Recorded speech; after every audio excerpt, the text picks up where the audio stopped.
What's up, family, and welcome back to another round of CEO at the Gas Pump. I'm Redtwaun Hill, the bridge between federal contracting and the next generation. And with me today, I have a familiar face if you've been keeping up with CEO at the Gas Pump. The last episode that I did featured this gentleman and his mom, and you may have seen him on my Patriot Report live that we do on LinkedIn, Mr. Malik Williams-Bey. Malik, how you doing today? Bless, I'm well. How about yourself, Twan? Man, I'm good.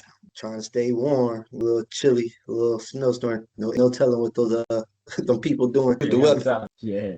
Had a blizzard, dropped a foot of snow.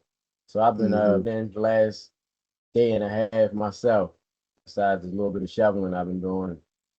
They pumped fake here in Houston. It was like inches of snow. Then I seen something like inches of snow. The only thing we got was rain, but it was cold and the roads was frozen. But I think people panic. I guess it's better to be prepared than not to be prepared. You know what I mean? Right, So yeah. right. For the audience, Mr. Bay is joining us as the co-host, a CEO at the gas pump. You know what I mean? So big shout out to him. Forward to having that dynamic duo, that energy that we need. And like I said, we just trying to bridge the gap between federal contracting and this generation. And I've been seeing in the industry being well. First, I started going into the industry. Can you give us a brief about or a brief analysis on the curriculum that you took, the government contracting curriculum that we had, and how I initially got introduced to you. And you just tell me like experience through that process. You don't have to be too detailed. And tell me what real talk, like what was you feeling through that process, and what did you gain? Well, if I had to just shoot straight, I would say that it was initially a scary process because I hadn't been familiar with government contracting and very slight experience is dealing with a local that we had with Baltimore City Public Schools. And me, my business, the other vice president, CEO Joy A. Williams, and other vice president Zakia Williams, which is also my mother and sister. And it was a slightly difficult process. And I just took those old limiting fears of that process, going through that process alone, having the expert help, subject matter expert help. I took taking that fear, scarcity, and lack into the GovCon curriculum. So realizing that this wasn't that. Coming into a community, I had to realize that I had you as a person I could directly reach out to. Mr. Cotton always he put his cell phone number right in the emails, so you could always reach out to him. It was open door policy. We wanted both of y'all, and it took me some reinforcements from y'all. I realized like not even going through this by myself. So regardless of the level of difficulty, I would only be making excuses if I decided that you wasn't going to stay the course. The 6 weeks, I mean, like, how can you go through something with help saying I can't do it? So I just was like, man, I could do it. I got to get through it. It was a great process. I don't want to overrun the question, but it was a great Oh no, you process. good. Because well, I was gonna ask you to cut your wisdom, but in regards to like in a community, can you speak just about the significance it was being in a community where it wasn't just you doing it alone? Yeah, into these new terminologies dealing with federal contracting, being able to stop and ask, well, hey, Tom, wait, what's that? Before you keep going, can you Mhm. elaborate on what that is, or can you point me to the law that speaks more about that, where I could? It allows you to be able to fast track when you got that's when you got a village or a community. It allows you to be able to fast track the learning curve that you would have to go through on your own. If you just speaking for myself, if you're dealing with the issues that some of the slight issues that I brought into it, the mentality of, well, I shouldn't ask. Maybe I should just waste all this time to figure it out on my own. Maybe I'm not going to ask for Twan. I ain't going to bother him 'cause I don't want him to think that I ain't studying. When in reality, it's only people who ask certain questions that you can tell that they actually study.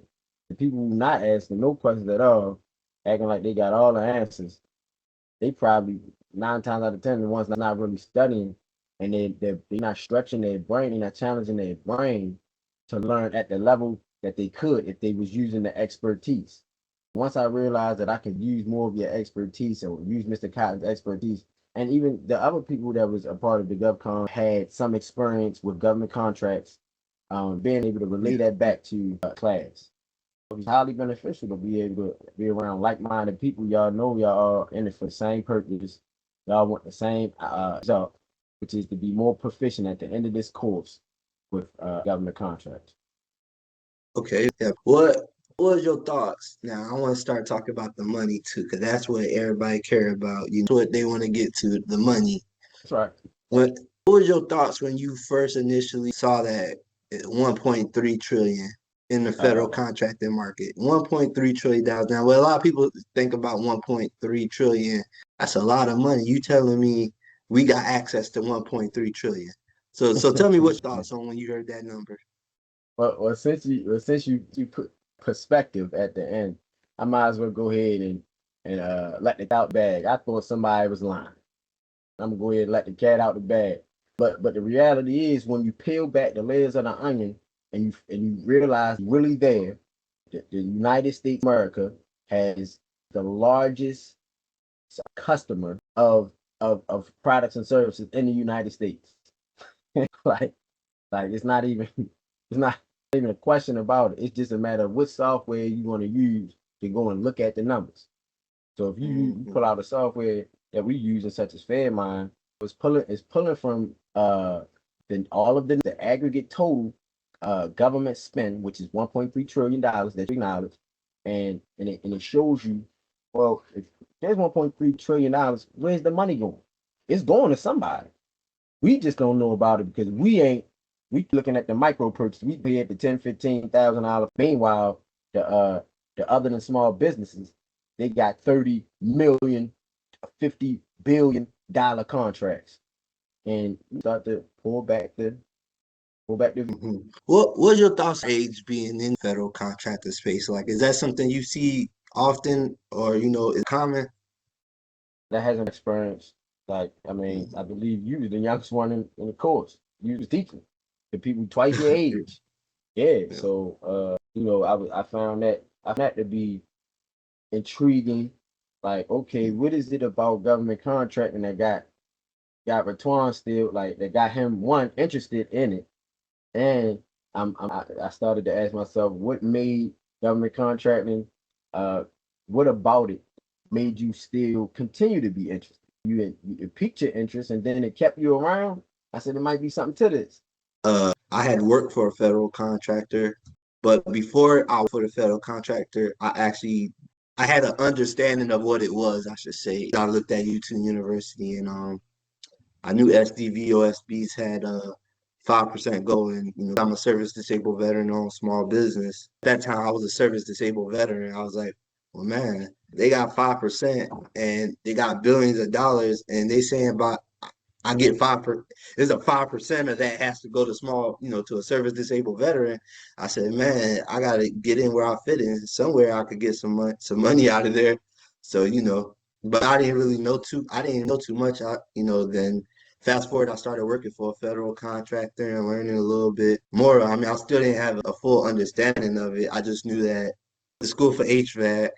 So I got a license, the HVAC license, and I went to school for heavy equipment operating. I knew that something I did in there, I could correlate it to federal contracting, whether that's doing HVAC or whatever. And then, I just started learning, then Cotton, where he mentored for the individuals who haven't been following or new to this, Mr. Walter Cotton. He's the first service disabled national spokesperson. He's the legislation that created what we know as the all small business mentor-protégé program.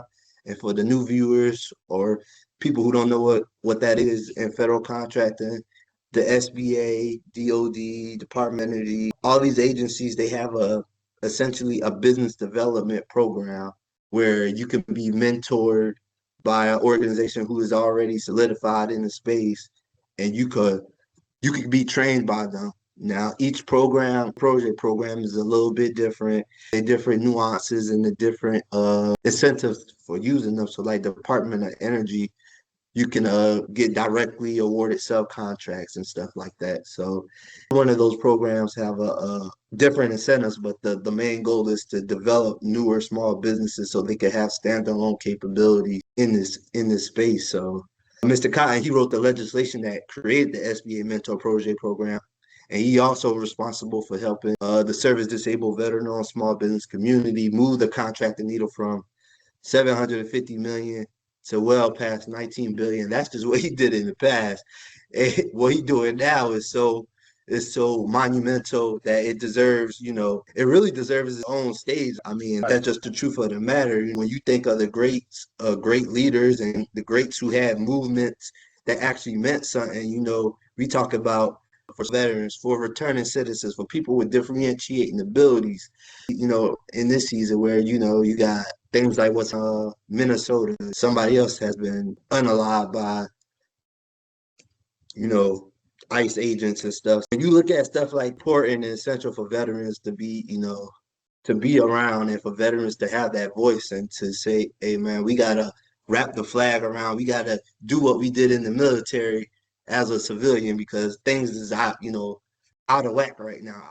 I say Cotton, he is an individual who's a high level thinker, has high level conversations, and is putting mechanisms in place that will veterans, returning citizens, and people with different abilities to, bring meaningful job opportunity and meaningful revenue to those communities mostly overlooked and underserved. I mean, it's important because somebody like Mr. Cotton, let shout out to you, Mr. Walter Cotton, to let people that he has access to information that was not readily shared with our community, the people who wear our social uniform, and doesn't have a problem with sharing it, but you gotta be willing to be consistent. You gotta be willing to put the effort and the time in.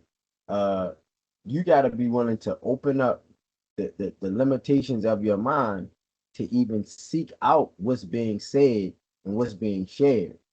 Because I'm speaking for myself, but to anybody, I'm speaking to anybody who's listening. If say I was a manager, somebody who's been there for 15 years, they're gonna know what to do, when to do it, how to do it, to make sure. And that same logic applies in every area.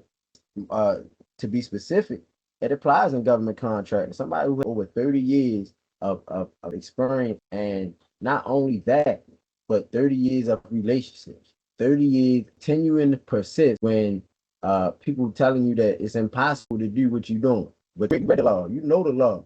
And now you have people on your side that are affirming it with the law as it is, and you've not only given it away for free, but you've helped people to become millionaires. They're doing it, multi-millionaires. Michelle Anthony, she wasn't that wasn't a made up video. That really happened.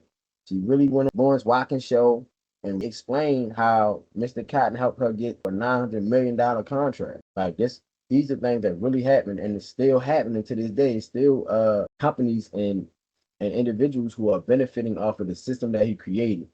And that's what that curriculum is about, as far as sharing that system with people who are willing to open up their mind to an understanding that they just wouldn't have without the time. And to that point, we talk about over $19 billion.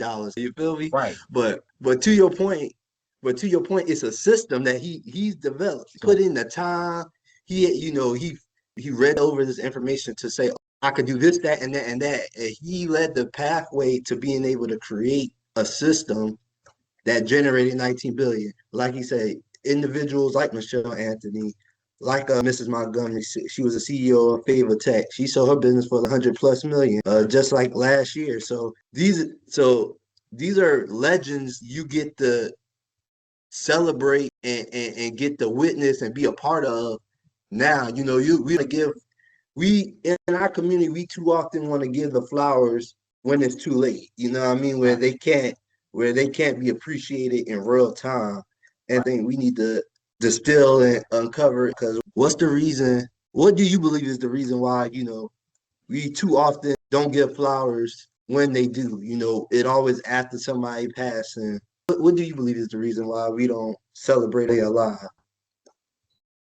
Well, man, it's a few different layers, but for the sake of time and the sake of the audience, I'm a hit from one angle, and that's um from a community where I was blessed to have my dad in my life. So rest in peace to him. Coming from a community where over I don't want to I don't have the number, but it's over 70%. I want to say 73% of the so-called black community is raised without two-parent household. They were raised in a single parent household. And you don't have certain um familial connections, such as being disconnected from your father's grandmother and grandfather. Then you may have a situation where your mom, she wasn't connected to her parents. So it's all different types of factors. The bottom line remains that if we in a culture that doesn't champion our elders, the ones who came before us, the ancestors, we don't champion them while they're living. Yeah, we oftentimes don't realize exactly what they did until it's unfortunate because it shouldn't have to be that way. That like look around and not a comparison thing, but it's just a is what it is. You can look around at other cultures and they champion their elders while they're here. They give high honors and respect to their elders while they're here, whether it's family members or mentors, coaches, and advisors. So yeah, man, I'm not gonna let that die down, especially for somebody who literally pulled his from up out of the mud from his situation, and I wouldn't try to tell Mr. Cotton's story, but just based off of what he had shared, as far as being homeless at the age of 14, based off of this information like this, like, well, you go from here to there, and you gotta wonder the story behind it. It's a story behind it, and unfortunately, some of us don't get the chance to come to the understanding of story outside of our own. We so stuck on our own story. We stuck on our own limitations, fears, and beliefs that we can't even appreciate what we got while we had it. Yeah, man. So I'm just grateful to the creator, man, for even having this level of understanding, and that he keep very unhumble about. Like some things I want to be about, but this is one of those things I don't want to be humble about. Every chance I get, I scream from the mountaintop. Uh, who Redtwaun Hill is, and what he's done for me, and who Mr. Cotton is, and what he's done for me. So yeah, I want to keep that culture alive, while also showing the work. It's not just cosplay. We ain't just jumping on, for a few minutes here and there, and then it's back the abyss. It's back to nothing. When we log up, we still on, and that's how that's the culture that's being shaped over here